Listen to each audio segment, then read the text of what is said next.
What's going on, everybody? OGR back with another Big Blue Courtroom, and I have a special guest tonight. I have my friend Giants Alliance, and by the way, my friend, I'm going to ask you the toughest question I'm going to ask you all night. How's your week been? It's been good, man. I feel like right now that there's a lot of stuff going on for the first time in a while. We have sports back, baseball's back, basketball exhibition has already started, and there's some NFL news as well, which is exciting because training camp is right around the corner. So yeah, man, I'm excited. Thanks for having me on your show. I know it's a tough person to follow because you had Entertainer on last Friday, so I'll try my best. Honestly, it just I have a lot of good friends on here. I just want to make a couple quick shout outs because I got a bunch of people joining here. Nikki, what's going on? Afghanistan, oh baby, yeah, Big Blue Wrecking Crew in the house, and Nick the Wick. What is going on? So, what was I going to say to you? Oh yeah, how did you come up with the name Giants Alliance? Because that's a real interesting name. Thanks, man. Yeah, I chose it because it rhymes, and I feel like it would be easy to remember. But honestly, I was in a Discord, and I just asked. I was like, I'm coming up with the Giants YouTube channel. What's a good name for it? And the first person was like Giants Alliance. I was like, oh, that sounds good. I'm just gonna go with that. Maybe I'll change it later. But yeah, at this point, I guess I'm gonna keep it. I think it's pretty good. I think it's pretty good. I think it's pretty creative. Thanks, man. I think it really. Yeah. I thought mine One Giant Rebuttal was creative, but I actually like yours better. I'm going to take yours now. I'm joking. I actually, honestly, I didn't know your channel was One Giant Rebuttal until recently because everyone calls you OGR, so I just figured OGR. Yeah. It stands for because I was at one point One Giant Rebuttal, and then I changed it to just OGR Sports because I do dip into the NFL once in a blue moon. I'll talk about like the Red Sox or something like that because I am a Red Sox fan. I know it's a tough subject for a lot of people on this channel because they're blown away that I'm a Giants Red Sox fan. What's going on, Kevin Cronin? So this is a question I love asking every Giants fan because, we always have favorite Super Bowl moments. You always have favorite players. But to you, in your brief history, it doesn't have to be like somebody like Frank Gifford or something. Who is your most underrated Giant that you've ever watched? That's a good question. When I was growing up, I watched the Giants when they were really bad, like in the 90s with Dave Brown. And Rodney Hampton was a good running back. But my favorite person on those teams in like the late 90s was Charles Way. And he was a fullback that always carried the ball. Oh, yeah, my man. I love Charles Way for whatever reason. He just like got those tough yards. He was huge. He would run into people. And I like when fullbacks run the ball. I know we have Elijah Penny, but I feel like he doesn't really get that many carries. So yeah, I used to root for him hard. He was my favorite player on those late 90s Giants teams. And then I started really loving the Giants when we drafted Jeremy Shockey in 2002. So I don't know if he would be considered underrated, but he was my favorite. Shockey's definitely not underrated. I'm sorry, you're disqualified, my friend. He's a popular Giant, so yeah. Yeah. So Goose Sports in the house. What's going on? Very good Louisiana fan. So go check him out. If you love the New Orleans Saints, by all means, go check out Goose. He's even covered NASCAR. He's probably doing a baseball game in about 2 seconds. Guys, always online. MH, what's going on? Jake Ballinger, what's going on? Jesse Bryan, what's going on? Argo, what's going on? Kyle Cruz in the house. What's going on? Bucks and Skull gang in the house. What is up, everyone? So, underrated Giant. So, what is your biggest Giants memory? And then we're going to start getting into news and whatnot. I mean, I grew up watching the games with my dad. That's why I'm such a big Giants fan. And we used to go to my grandpa's house in Queens every weekend on Sundays. And I feel like my best moments as a Giants fan was watching the games with my dad. In the 2007 NFC Championship game was probably my favorite game to ever watch, because it was like really cold in Green Bay, and you could see like the players, when they were breathing, you could see their breath, and Plaxico just dominated that game. And obviously we won and went to the Super Bowl, but that was my favorite moment as a Giants fan. So I would probably say that, but obviously the Super Bowl after that, when we beat the undefeated Patriots, was even better in some ways, but I was in like a college dorm room, so I couldn't really enjoy the game as much. So those are my favorite moments as a Giants fan. I don't know. What about you? What would you say is your? Here's my memorable moment. So I don't think I've ever actually told this one. So I was in Tennessee. I'm an electrician by trade, and I was subbed out to a electrical group, and that's all they do is they go around the country and they do retrofitch. And retrofitch is just basically replacing light fixtures. We were doing Ford factories, and I was supposed to be there probably for a good 2 months, but these guys know their job and they bang it out. They make their dude money. These guys they work hard, they party harder type of dudes. Even if we were supposed to be up at 5 a.m., it did not matter. These guys were drinking at 4 a.m., having that hour to sleep and then boom, back to work for another 8 to 10 hour shift. But we finished pretty quickly, and it only was less than a month, and the Giants were just ending the season. And this is the 2007 run, I believe, yes. And, I was at the airport getting ready to leave. Or the Bucks game was a couple weeks previous. So I was at the airport and I'm looking at the Bucks game. I'm like, hey, we won. Awesome. I didn't expect us to win, but whatever. They picked against us. Obviously I'm going to root for my team. The next week I was coming in and my dad picked me up and we were rushing to get back to the house to catch the rest of the Dallas Cowboy Giants game. And that's one of the most memorable games for me just because I was just coming back. It was an exciting time. Just came back from awesome place. Love Tennessee. If I were to actually move anywhere, it would be Tennessee. All that being said, though, great question, by the way. A ton of NFL news. So real quick, I'm going to hit you with an off-the-wall question. What do you think about Mike Zimmer being extended for 3 years? To me, that's a real shock. I know he's done well with the Minnesota Vikings, but not as well as the standards. That one season with Casey Keenum, they were right there. So. Yeah, it is a little bit shocking. I know he's considered one of the best head coaches in the NFL, but I feel like with Minnesota, they've kind of reached their ceiling with the current roster that they have. I don't see them ever getting past like the NFC Championship game. I know last year they made it to the second round of the playoffs, but I just don't think Kirk Cousins is that good. They've had such a good defense, and Zimmer is a defensive coach, so maybe he gets a lot of credit for that. But I just don't see the team as currently constructed, talking about the Vikings, ever getting past, the NFC Championship game, because I just don't see Kirk Cousins as one of those elite quarterbacks. I think he's good, but I don't think he's great. And I think with Zimmer, I don't know. I don't see that as being like a great extension, but I guess he's a solid coach. So yeah, I don't know. Kyle Cruz wants to know, another guy I actually worked with a couple weeks ago with the Giant Take podcast. Giants Alliance. He says, Giants Alliance. I'll let you read it, actually. Giants Alliance.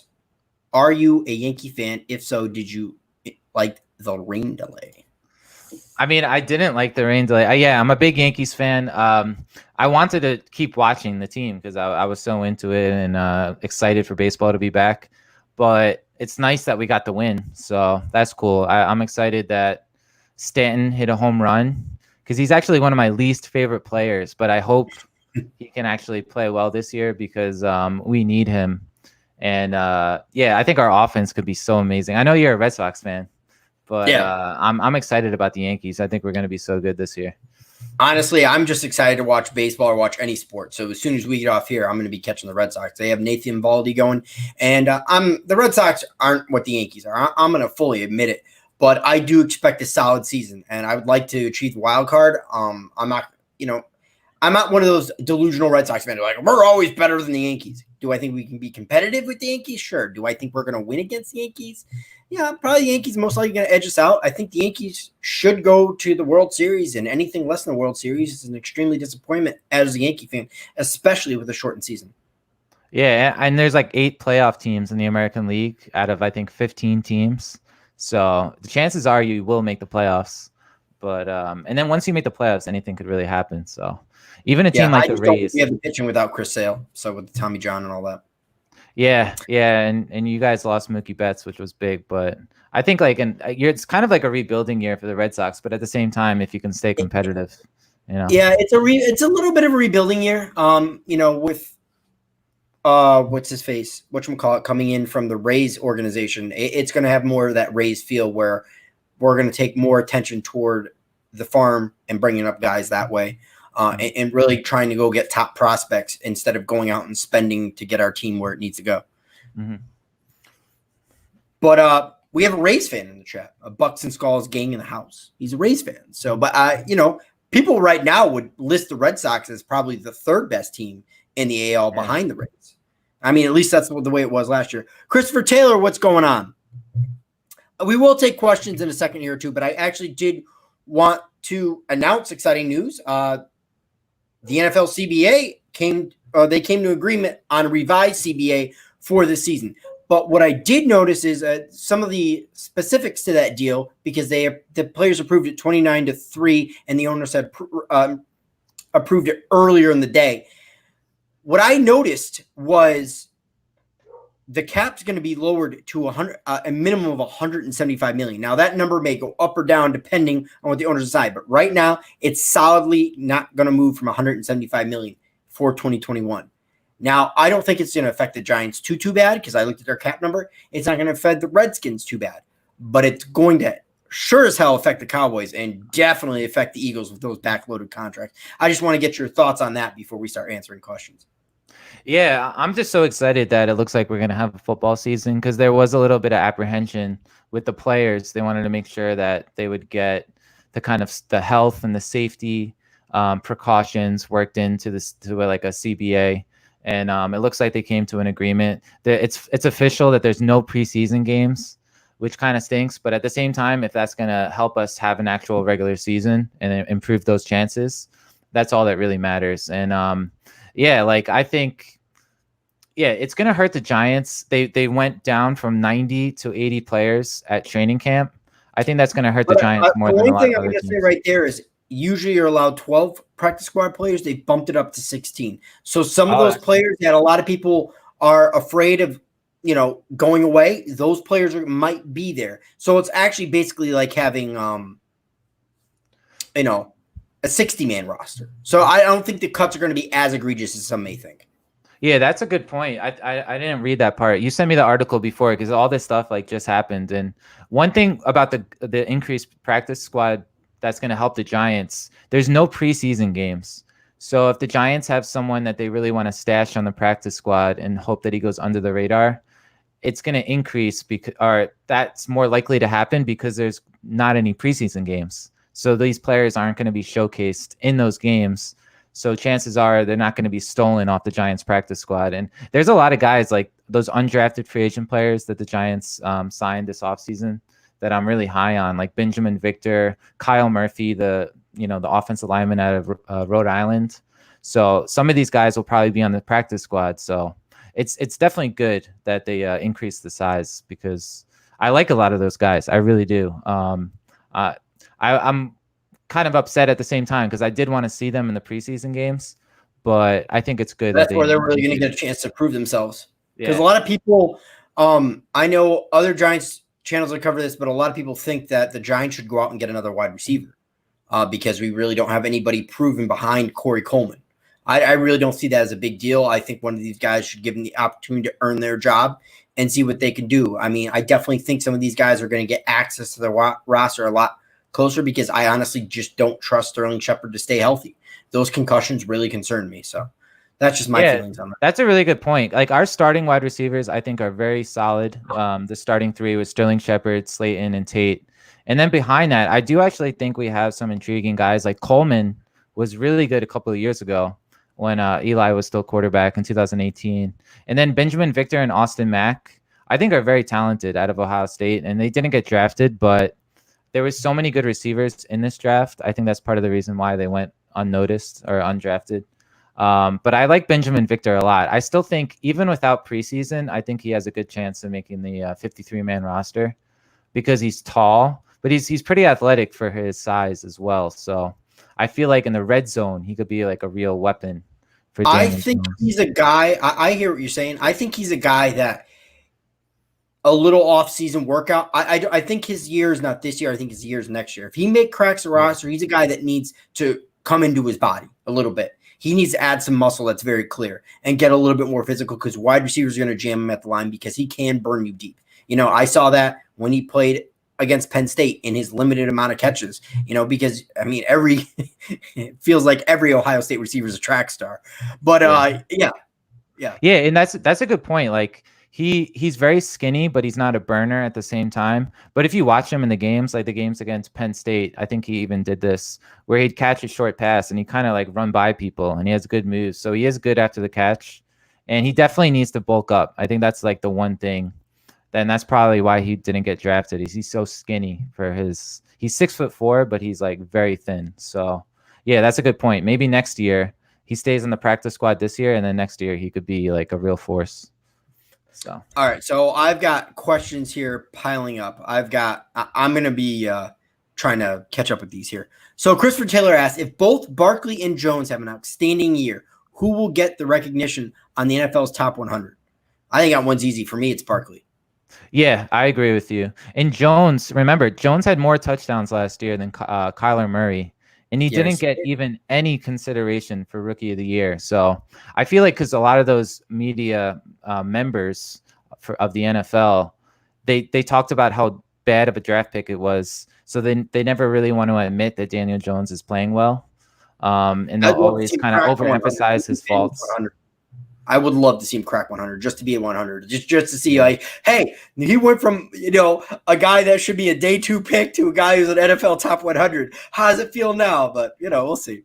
Yeah, and like Todd McShay still won't admit he still says that Daniel Jones should have been a 2nd-round pick, which is just ridiculous. Oh, yeah, but Todd McShay doesn't want to lurk long, but I think that's a hill he's willing to die on.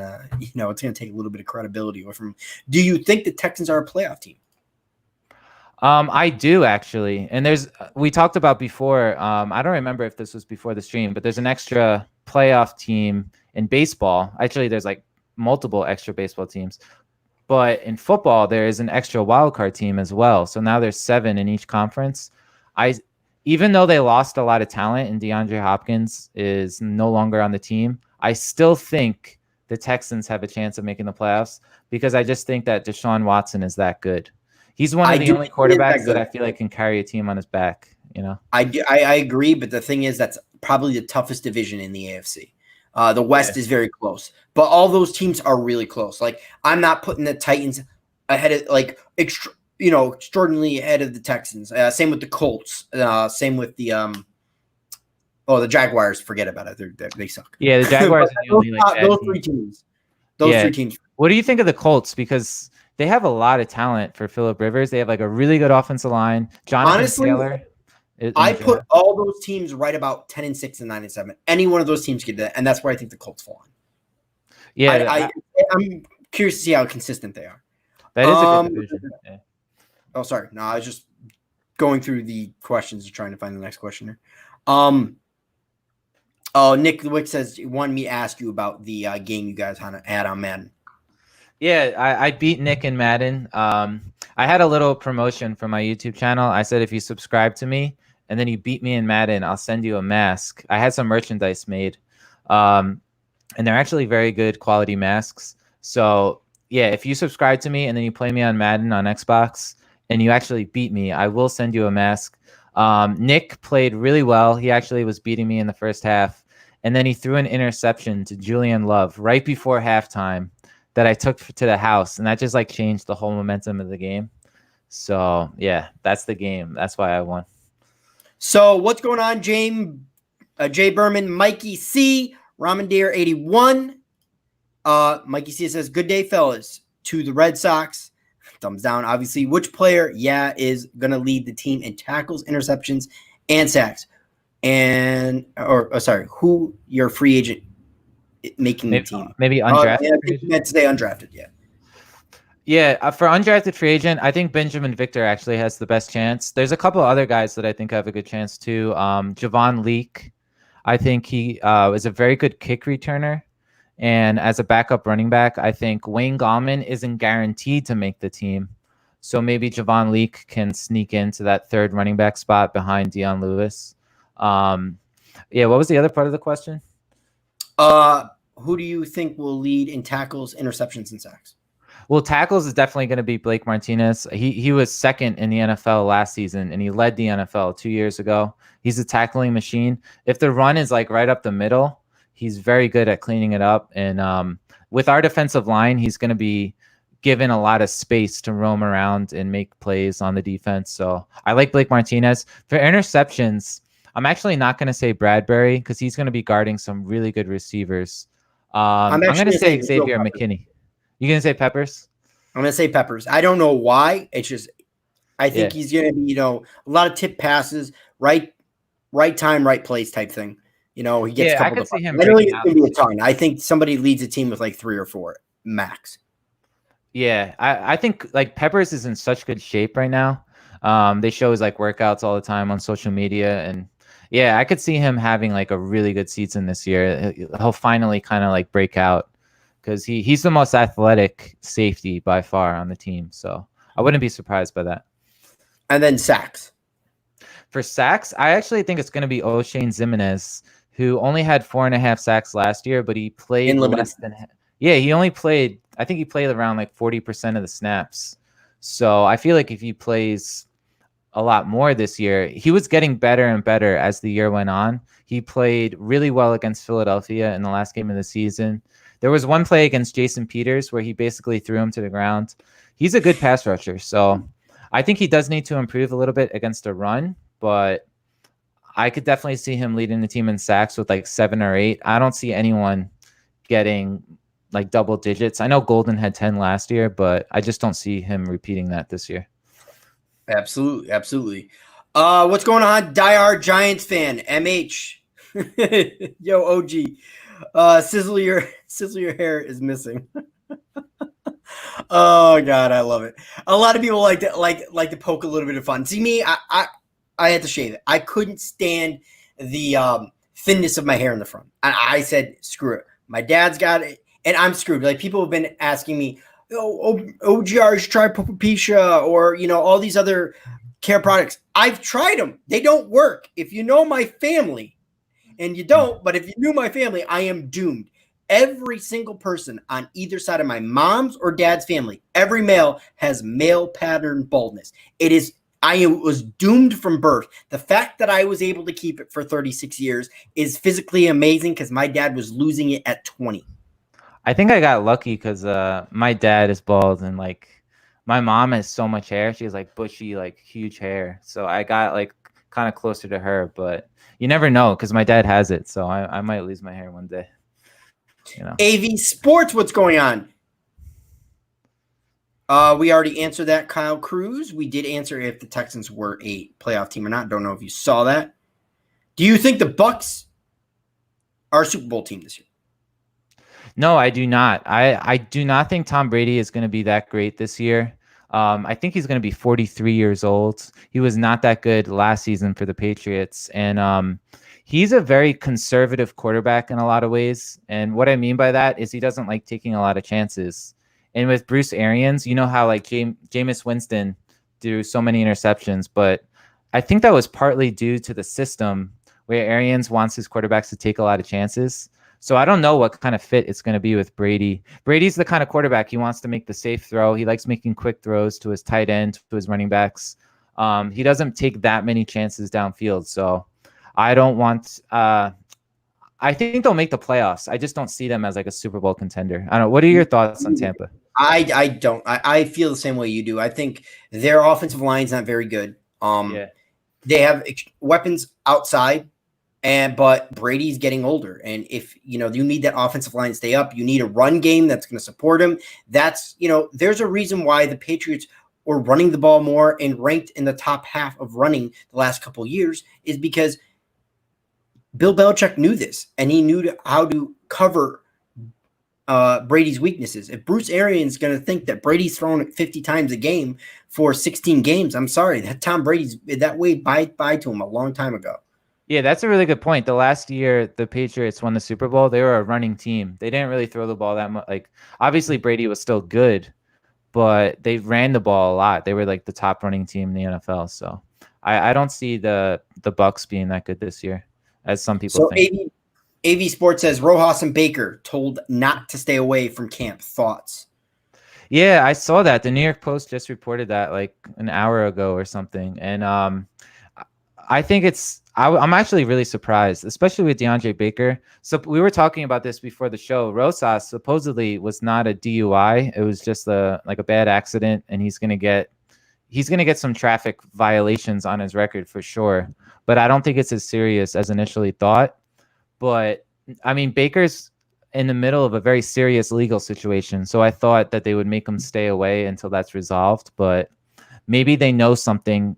Maybe this whole thing's going to come to a conclusion soon, which is why they did not tell him to stay away. So that's what I'm thinking. But I'm just guessing at this point. Yeah, I was surprised by it. I think you were surprised too, right? Oh yeah, I was definitely surprised by it. Not so much Rojas, because everybody should be following license plate guy. I think most guys do, but he had some really good things to say on the Hubs channel yesterday, and one of the things was the officers botched that whole situation with Rojas, and Rojas is basically going to get off in his eyes. Now, I don't know how true it is. I haven't seen the same information he has, but, license plate guy is a pretty smart dude, so I'm going to go with what he says. And then as far as DeAndre Baker, honestly, until he's convicted, really, the Giants' hands are tied. What are you going to say? Oh, you can't be with the team? He's under contract. Until he's like, it's very obvious that he might be going to prison. And again, innocent until proven guilty. I mean, I think you have to let him at least practice. If he cannot win the starting job, that's simple as that. You need to find somebody else. You have to go be prepared to go into the season with somebody else at the second corner spot. It cannot be DeAndre, because I just don't think DeAndre is going to be there. At the very least, I think the NFL could suspend him. Yeah, that's a good point. I don't think he should start for that very reason, because you don't know what's going to happen with his legal situation. If he maybe gets suspended from the NFL, then you're going to have to replace him. I think at this point, you're better off putting him on the bench. My top choice would actually be Julian Love. I think Julian Love should be the second corner.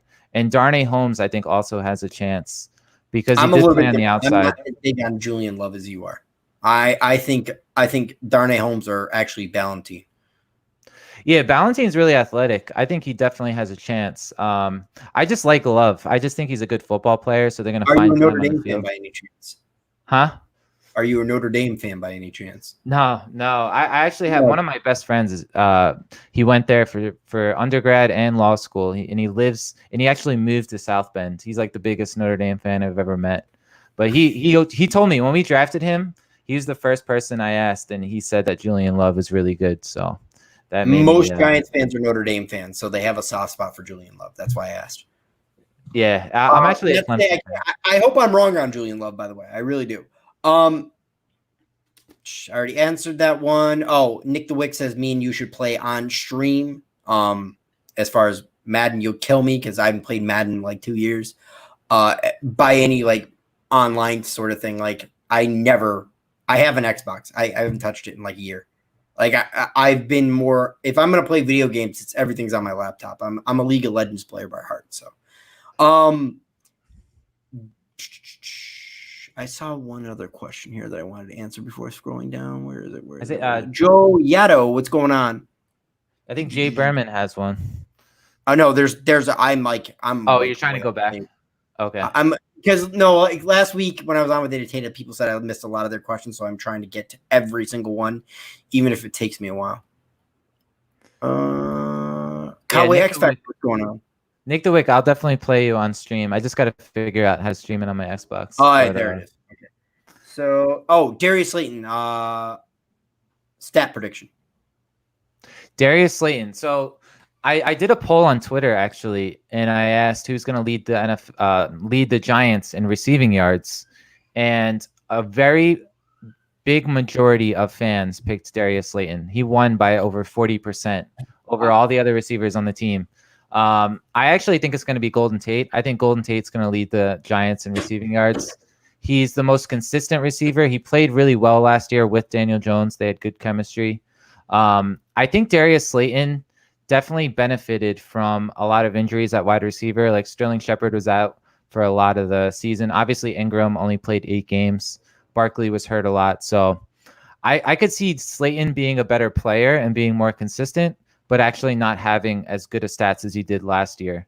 Last year he had 8 touchdowns, around 800 yards. I could see him having around the same statistics that he did last year, but I think he'll be a better player because usually players will progress from year 1 to year 2, and he's very fast. He's a good fit in Garrett's system, which I like. I do agree that most players do progress from year 1 to year 2, but I'm not saying he will. I'm hoping he doesn't because he is our closest number 1 wideout. Obviously, Golden Tate's past his prime.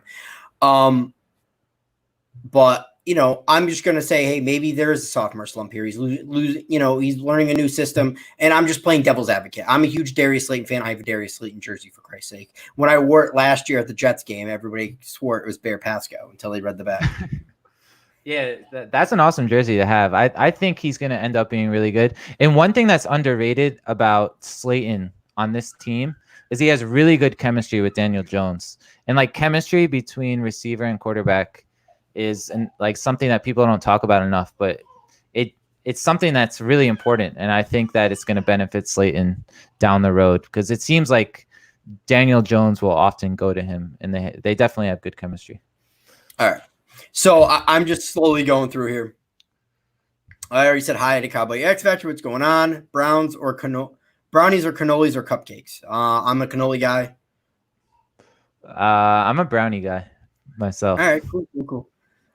Leak was a kick returner home run hitter at Maryland with an insane yards per carry at running back. Bye Gallman. All right, it's more of a statement. Yeah, over 8 yards a carry. He only ran a 4.640 somehow. But I think he's faster than that. I think he is too. Sometimes 4.6. I've seen guys 4.6 pull away from a guy who runs 4.4. Like being in pads is a different story. That's why I kind of wish they would do the combine in pads. I think that's really a good point. Better idea. I was just thinking about that because like you watch these workouts on Instagram and the guys will always wear their helmet when they're like running routes because it's so much different running with a helmet on and shoulder pads than it is like in shorts at the combine. I think that's a good idea because it does give you a better idea of how fast they would be in like the games. Christopher Taylor says, will Andrew Thomas be the best tackle in the division by the end of the season? I say no. Tyron, that title goes to Tyron Smith until derailed. And yes, and maybe in a year or two, but I mean, give the guy a chance first. It doesn't even mean that he will actually even be the starter at left tackle. He still has to beat out Nate Solder, and I think it's going to be a lot tougher than people realize. Yeah, I think the Cowboys still definitely have the best offensive line in the division. Zach Martin is still maybe the best guard in the NFL. Left tackle, I think Tyron Smith is the best tackle in the division. Because I think for the Redskins, I don't know if it's still Penn. I know it's going to be Dillard for the Philadelphia Eagles. Obviously, and then Peters is playing right guard, which is strange. But yeah, he's going to replace Brandon Brooks. But yeah, I could see Thomas being good as a rookie. He was really good at Georgia, but I don't see him being better than Tyron Smith. Last year, the Cowboys, this game always sticks out to me. The Cowboys lost to the Jets, and I think the biggest reason they lost that game was Tyron Smith was hurt. Cam Fleming was playing left tackle, and Prescott is not as good when he doesn't have like an awesome offensive line. So that's very, very clear. Nathan Poland, what's going on? He says, where in the NFL do you think where in the NFL do you think, or do you rank, our offensive line? Our offensive line, I think like at best will be around league average, like around like 15th or 16th in the NFL. I think that would be very good. And that would be a huge upgrade from last year. Daniel Jones was the most pressured quarterback in the NFL. And we always talk about his fumbling issues and maybe his pocket awareness and not being aware of the pressure. But he was pressured so much. Like there was very few times when he had a clean pocket to work with. And I think he still did well. So I don't see like a huge upgrade. I'm still a little worried about Nate Solder. And I'm worried about the other tackle, whoever it is, even if it's Cam Fleming or Nick Gates. I'm worried about the center position mostly. So I do think we'll have a better offensive line, though, because I think the offensive line coach, Mark Colombo, will definitely help. Yes, I concur with that. And he's David MH says David has beautiful moss. So I thought. Oh, my hair? That's funny. Thank you. It's more of a troll toward me. But I honestly, I actually like it, David. I really do. I didn't think I was gonna like it. And I actually shaved my head on my birthday. So it must feel good in the summer too, because like you could just go outside. Like that's what I noticed even when I get a haircut. It's just like it's a big difference. no, when I wake up in the morning, that's all you gotta do. Take a washcloth, boom, done. Yeah. I'm out the door. You probably got bed head. You got to worry about it. Maybe you got to comb it down a little bit. Me, I'm out, gone, going to work. Yeah. Save 10 minutes. So Dire fans has still got that picture. You, KB, Tana, and myself took outside MetLife. You were rocking it. Hey, I appreciate it. L. Williams takes an unfair criticism for lack of sack numbers, salary, and giving up draft capital. His impact is getting pressure, disrupting offenses, and running down ball carriers, in my opinion. Unappreciated. I agree. I think Giant fans don't understand the 3-4. I think Giants fans don't realize how big of a disruptor he was last year. And if you had competent guys on the outside to complete those sacks, we wouldn't even be questioning Leonard Williams. People don't realize base 3-4 defense, you're there to disrupt. You're space eaters. That is his job, either at nose tackle or playing 3-4 defensive end. That is his job. The linebackers are supposed to be the playmakers. So if you're going to blame anybody, blame the lack of linebacker play, honestly, to follow up on Leonard Williams' disruption, because he's great at it. I'm not saying should he have more sack number? Yes, but I think way too many people look into sack numbers on that. Yeah, I agree with you. If our outside linebackers get pressure on the quarterback has to step up. And then Leonard Williams has gotten so close to so many sacks. I think, with better outside linebacker play, those can actually turn to sacks this year. So Joel Yeto says, does Solder sit out this year? And if he does, is that a good or bad thing? I kind of hope he sits. I think it's a bad thing. I think, let's just say Nate Solder says, I'm opting out. He takes the opt-out clause for whatever reason, maybe because of his son and the cancer and whatnot. I don't know if he's recovered from that or not. But all that being said, who are you going to have starting at the right side? So assumedly you're going to have Andrew Thomas. You trusting Cam Fleming to play the right side better than Nate Solder? I understand that Cam Fleming is probably stronger on the right side, but I think Nate Solder could be a better right tackle than he is left tackle, given time to relearn the position. Yeah, part of me actually wants him to opt out because he played so bad last year, and I know a lot of people blame that on his personal issues at home with his family. But I think he could be better this year. I just don't want him starting at left tackle, and I have a feeling I strongly believe Andrew Thomas should be the left tackle, but I just have a feeling that they're going to end up putting Solder there and then they'll move Andrew Thomas to right. So if Solder opts out, I think it would free up some cap space. Maybe we could use it on a guy like Logan Ryan, improve our secondary, and then Andrew Thomas would be at his more natural position on the left side. So that's why I kind of want him to opt out. I know he'd be losing out on a lot of money. I read in that article you sent me, they said if the players do opt out, they get a stipend for $350,000. So at least it's something. But yeah, they get it doesn't compare to his salary. If they're high risk. Yeah, if they're high risk, get the stipend. They're high risk and low risk, it's $150,000. Yeah. Yeah. So he might be, I don't know if he'd be considered high risk or not, but I could definitely he might not want to chance it with his kid, to play. I'm just speculating, but I would, part of me would want him to opt out because I want Thomas to play left tackle. So that's my reason. So I didn't specify this enough when I was talking about this. The only reason I don't want him is because the best ability is availability. And, the Giants, if we have big offensive line issues, we're kind of screwed. So if Ken Fleming goes down, yes, I guess you could put out Nick Gates, and he performed admirably there. Or actually, no, he performed at right guard. Did he have a chance at right tackle last year? Yeah, no, he played both last year. He actually played a little better at guard, but yeah. I just want as many healthy offensive linemen and just have as many options. Really, that's basically what it boils down to. And even if it is higher than Cam Fleming, if Solder's playing well, it's better than Cam Fleming playing well. So I could see him playing better this year.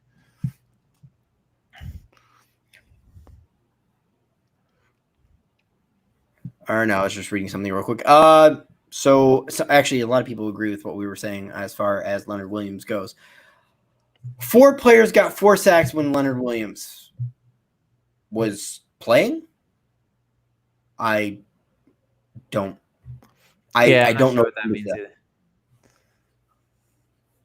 So, all right. So I guess I will have a question for you. How big of a Yankee fan are you? Very big Yankees fan. I would say Giants are still my number 1 team, but Yankees are second. When I was young, when I was like a really little kid, I think the Yankees were my number 1 team. Obviously in the I was born in '88, so my like earliest memories as a sport fan was those late '90s Yankees World Series teams. So yeah, I'm a big Yankees fan. How big of a Red Sox fan are you? I used to be a bigger one, and actually prior to the World Series, believe it or not. During the World Series, I was more avid. I was watching more than anything, but obviously I was an adult then. But at the end of the day, I'm more of a casual Red Sox fan than I am now. More of a casual Red Sox fan. I mean, Giants are my number 1 team, and I think football's really taken over me totally. I noticed that you have a Lawrence Taylor picture behind you, or a poster or whatever. What is your favorite Lawrence Taylor moment? I'm not gonna lie, I do not remember him playing at all. I don't expect you, but I mean, if you've watched highlights or whatnot. The highlights. There's so many good highlights. Like, I know it's probably like a weird thing to say, but that when he smashed the guy's leg, they used to Joe Theismann, I think. Yeah. But that's whenever I think of LT, I just think of that play when he smashed the guy's leg and like made him retire. And just he's such like a scary player to play against. And my dad used to tell me about the other team would always run the ball the opposite side where LT was playing, and somehow he would still make the tackle. Like he would run down the field and make the tackle. So yeah, like he was. I think he's the best football player ever. I've watched so many of his highlights. So yeah, I haven't seen him. I wish I was a little bit older to remember him actually playing, but yeah, he's a beast. He was awesome. If you don't mind me asking, how old are you? I'm 32. I was born in '88, so I'm 35. So I saw LT at the tail end of his career. Do you remember like the Super Bowl against the Bills? I've watched highlights of it, and it honestly, the fact our defense played admirably and they smashed the hell out of Don Beebe, but actually, it's kind of funny. All the wide receivers for the Buffalo Bills said this one thing: that was the hardest hitting defense they'd ever play against. Yeah, I've watched highlights of it too. They would just let the receiver catch a short pass, and they would hammer the receiver. And I feel like Belichick did that a lot with the Patriots too. Like if you remember when they had like Ty Law and those really good defenses on the early Patriot teams that won Super Bowls, their secondary would just smash the receivers, and the Giants were like that too. So I always point out on the David Tyree catch in the Super Bowl, if Rodney Harrison plays the ball and doesn't look for the big hit on David Tyree, I think that game's over, and the Patriots go on to win that Super Bowl. Yeah, he must have been like so surprised that the ball came his way too, because he probably thought it was a sack. You know what I mean? Like the guy had him in his grasp, and I think about that play all the time. That was crazy. TSR says Norwood is a New York Giants legend. Scott Norwood, the guy. Wide right, yeah. Wide right, yeah. Jay Berman says at Giants Alliance, maybe consider Andrew Thomas starting on the left side by side with Hernandez, where Soldier in 2018 meshed with Hernandez. Zeitler alongside Thomas puts him next to our best O lineman. Yeah, that's a good point. Soldier did play pretty well in 2018. He was around league average. I remember he had a game against San Francisco in 2018 where it was like the best by PFF game that an NFL lineman played that season. So he did play like decent in 2018.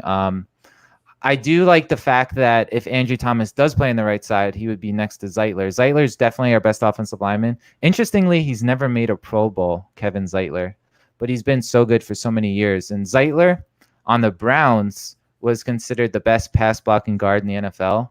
He was ranked that by PFF. So that's one good thing about Thomas playing right tackle, was he'd be next to Zeitler. That's a good point. But I just think that Thomas is already the best offensive tackle on the team, and it's going to help Daniel Jones having a guy like that on his blind side. So that's my number one reason why. So actually, going back to the Joe Theismann play, Jay Berman says, "Never forget busting Theismann's. Never can forget busting Theismann's leg. I heard it snap. No BS. That's real." Yeah, that's crazy. So, Jay Berman, were you watching it on TV and you heard it snap? Because I don't know if the mics were that good back then, or were you at the stadium like close enough to hear it snap? Oh my god! Yeah, that's a good point. Yeah, because I don't think you could. If I don't think they had mics like they do now, like on the field. So if it did snap and you could hear it on TV, that must have been a really loud snap. That's crazy. Raymond Manef says, "I saw your new Instagram page, David."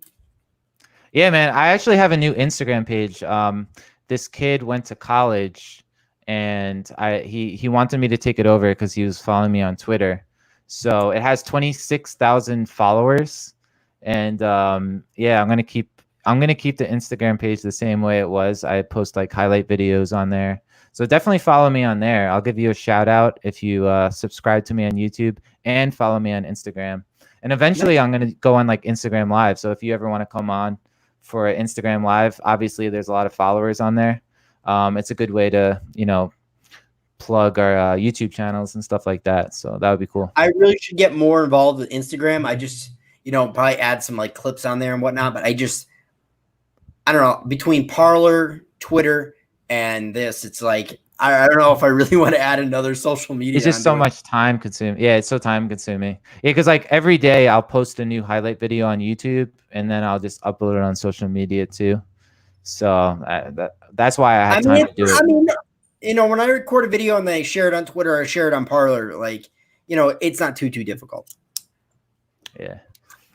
Actually, no. Jay Berman actually responded to us. He says, "On TV, OGR, believe it or not. Yep, I heard it snap."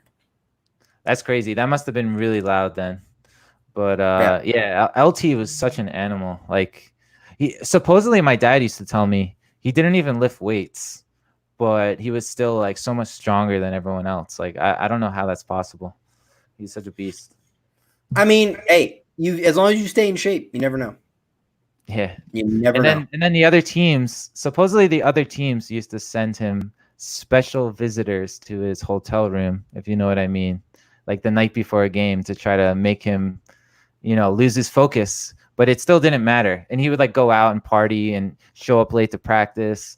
I feel like he could have been even better probably if he just took care of his body and like worked out. But I mean, he was the GOAT. So yeah, he's awesome. So Kyle Cruz says, OGR looks like Walter White. Yes, I got that same comment from TSR. Everybody loves the bald head. So. I'd rather Thomas gel with Hernandez, Zeitler getting up there in age. Let the youngsters build, Ramadir 81 says. So that's kind of responding to what Jay Berman said before. What other questions do I have for you? Oh, here we go. Have you guys ever heard the story about LT sleeping in linebacker meetings? Yes, I have. I've definitely heard that story. So I guess, if I'm not mistaken, Bill Belichick was on the whiteboard drawing up the defense for that week and the pass rush. And he was getting tired. Lawrence Taylor was just out from partying the night before and just decided to go to sleep. And he had enough, and he called up LT, and LT went up there, drew the whole defense for the whole week and the pass rushing team, says, "Can I go back to sleep now?" And because he just knew it. He was just a smart player. He knew what he needed to do. He knew his job. And, it was just like LT could get away with things that most people in the NFL could not, even today. Yeah. Like, Parcells definitely, he didn't believe in like treating everyone equally. He treated everyone like he got the best out of all his players, and he obviously knew how good LT was, so he didn't punish him like he would punish somebody else because he obviously needed LT. And there was like a documentary. They were talking about LT would show up late, and Belichick went up to Parcells and tell him like, "Oh, he didn't show up to this meeting. He was late."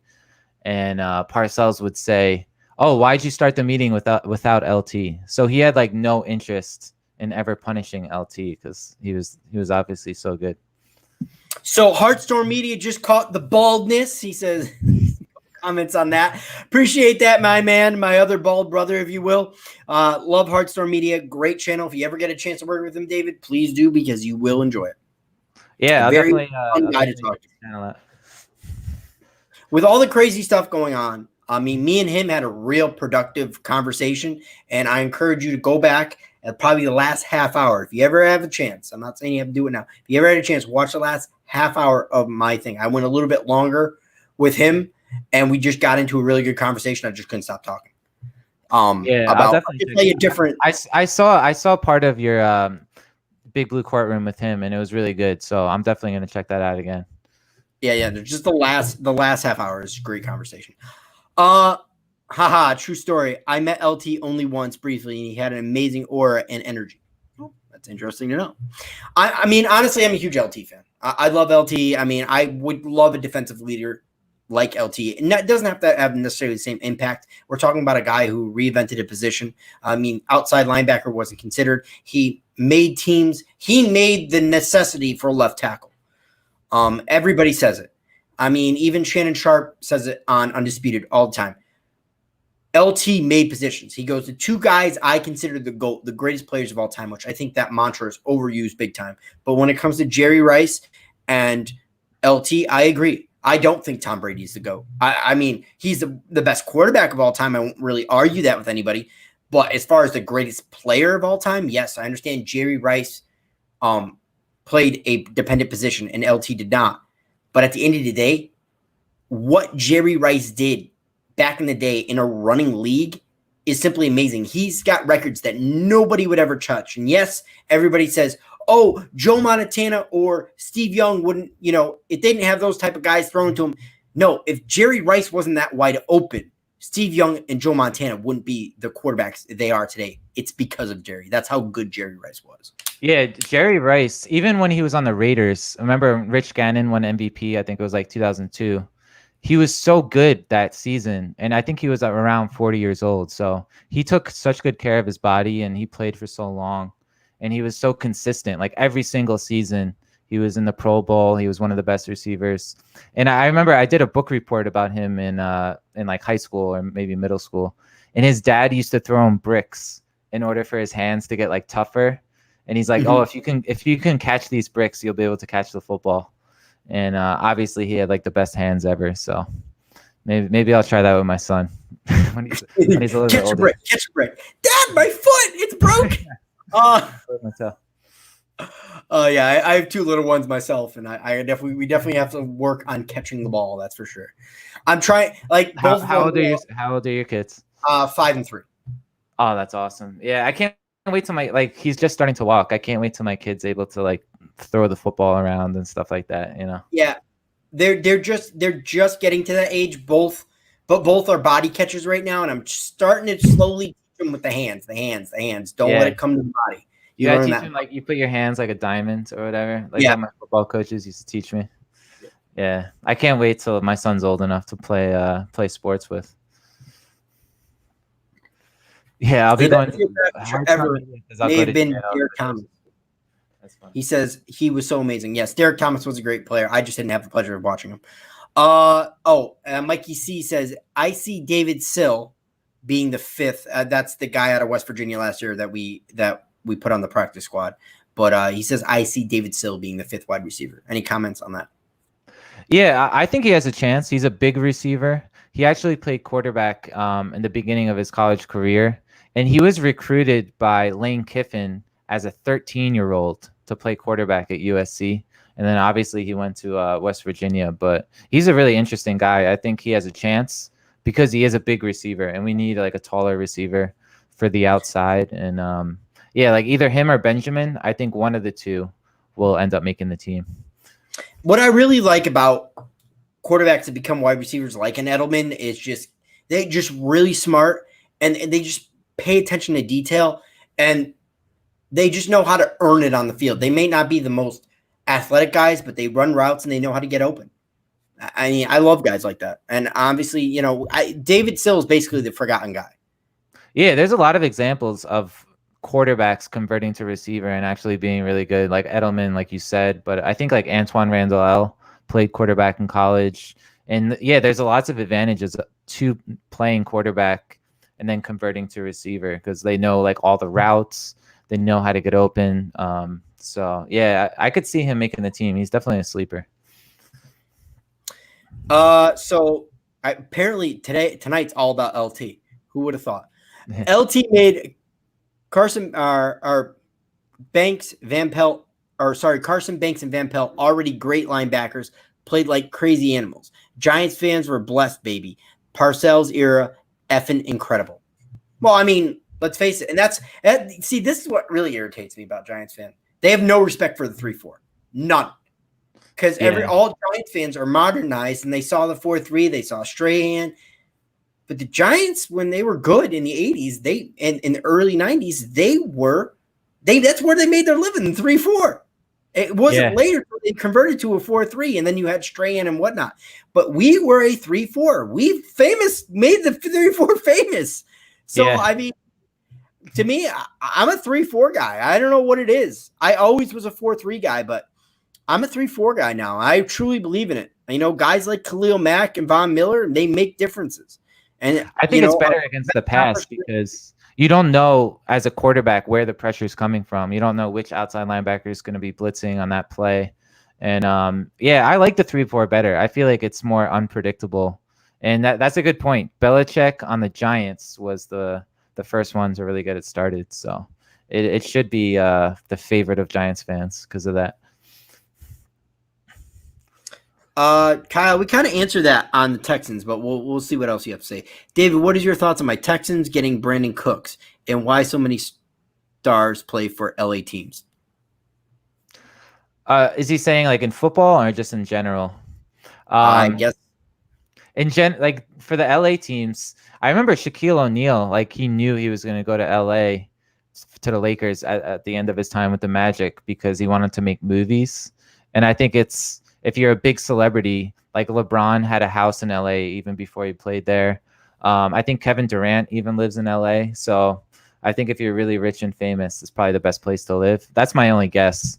But I think Brandon Cooks, it's interesting. He's been on so many teams, but he's such a good player. He was traded for a first-round pick 2 times. He was good on the Saints. He was good on the Rams. He was good on the Patriots. So I do think he's going to be the best receiver this year for Deshaun Watson. I think it was a good pickup because you guys need a number 1 receiver. So I think he's going to have a good year. He's definitely a deep threat. And I think Watson's incredible. I think he's like a top 3 quarterback. So I think he'll have a good year. So I'm going to make this the last question because I only go for about an hour on this. So is that why Howie Roseman drafted Jalen Hurts to be a wide receiver? Because the former Sooner sure ain't no NFL QB. That's certainly possible, but at this point, you know, with all the wide receivers they took, I have a hard time believing it. I really do think they brought in Jalen Hurts to be the backup just in case, Carson Wentz doesn't work out. Yeah, I kind of agree with you, but at the same time, there's a chance this year they could use him maybe like a gadget player like Taysom Hill in New Orleans, where they have certain packages for him because you know how they did that Philly play and they're very creative on offense. So maybe they have certain plays for him where he's like a wildcat quarterback, or maybe he plays like receiver on some plays. So, but I do think the main reason they drafted him was for insurance for Wentz. So Heartstorm likes to point out that it's hard to compile the linebacking core you need for the 3-4. That is very true. But honestly, it's predominantly the pass rusher. I think we have the middle linebackers, or at least a core of middle linebackers that can perform admirably. I know I'm a big fan of all the guys we have back there. I mean, I believe in Blake Martinez and what's the guy from last year, Wisconsin? Connolly. Yeah, right. Yeah, I like Ryan Connolly a lot too. He says we can barely get a good middle linebacker. That's why we kind of given up on it as fans. I mean, it is true, but I believe the Giants can get there. I really do. But yeah, that remains.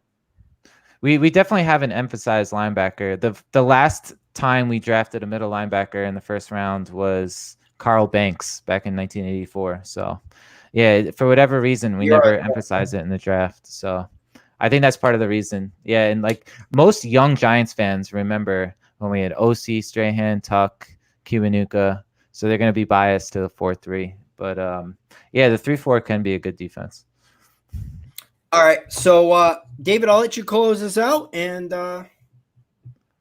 yeah, thanks so much for having me on this show, man. It's been a lot of fun. I'm a huge Giants fan. I love talking Giants football. I've been watching your show basically every Friday. So it's really cool to be on this show. And yeah, check my YouTube channel out, Giants Alliance YouTube then the link channel. in the description box below, guys. Yeah, and I have a website, nygiantsalliance.com. I write articles about the Giants. I have some NFL draft content for 2021, including a big board already. So if you're really into the NFL draft, check it out. And yeah, just follow me on social media. And yeah, thanks a lot for having me on, man. I got a quick question to ask you before we totally left, but I'll ask you after a stream. So thanks, guys, for coming in. Thanks again for David coming on. It's been OGR, and I'll catch you on the next vid, guys.